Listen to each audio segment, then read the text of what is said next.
What we've seen of Ni No Kuni 2 Revenant Kingdom so far is a sign that Level 5 wants to distance itself from the Pokémon-esque gameplay of the original Ni No Kuni, a collaboration with famed Japanese filmmaker Studio Ghibli.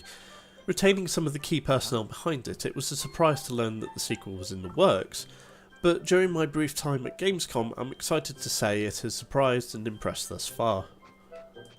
As an exiled king of his homeland, Evan's story revolves around him proving himself to be a legitimate king on his own merit. One way he does this is by controlling an army of his own during RTS segments. Each unit type follows the Fire Emblem style of thinking: sword beats axe, axe beats lance, lance beats sword. There are also archers and shield bearers who have no overall strengths or weaknesses. It's presented in a chibi form, and it looks adorable, reminding me of Little King's story a tad. Where Evan is determines the positioning of his army. This includes rotating the units around him in order to put stronger types in front of him and weaker ones or archers behind him.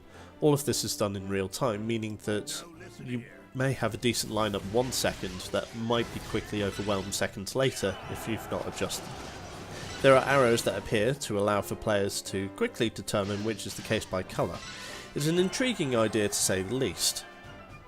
In addition to this, the army has the use of the gut gauge.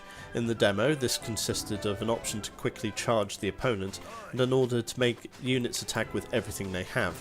Later on, shock tactics was introduced that allowed for temporary invincibility, meaning that if units were weak against a certain type, they could kill more powerful adversaries.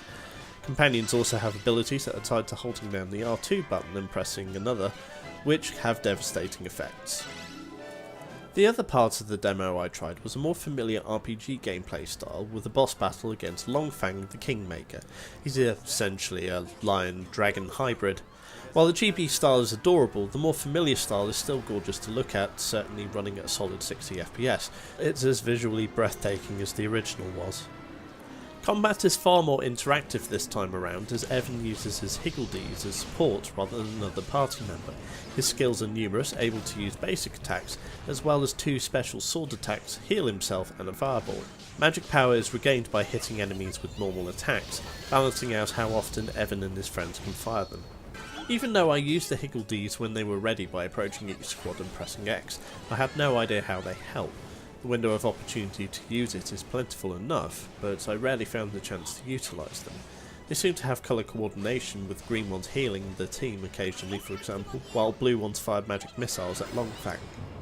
Seeing the trailers though, it seems that they have more versatility than I initially gave them credit for, with a whole menu dedicated to giving them commands. There's also an option to switch control of the main character, something I didn't do in the video, allowing the player to use the skills of one of Evan's companions.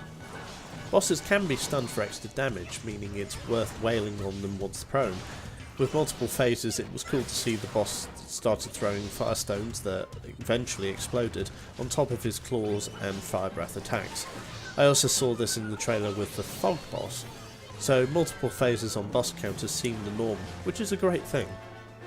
It is of course a vastly different game to the original in terms of mechanics, but Ni No Kuni 2 Revenant Kingdom is shaping up to be a worthy successor. It's got a beautiful art style, a Welsh sidekick, great looking cast, neat RTS gameplay, and an interesting evolution on the original's battle mechanics. Waiting until the beginning of 2018 seems almost too long now, but given the strong showing, it seems to be worth waiting for in the end. That's about all the time we have for Ni No Kuni 2 Revenant Kingdom for now, but if you've enjoyed this video, please consider liking, sharing and subscribing to our YouTube channel, as well as looking at thesickfactors.com for your daily news, previews, reviews and opinion articles. I've been Dave Owen from thesickfactors.com, and thank you very much for watching.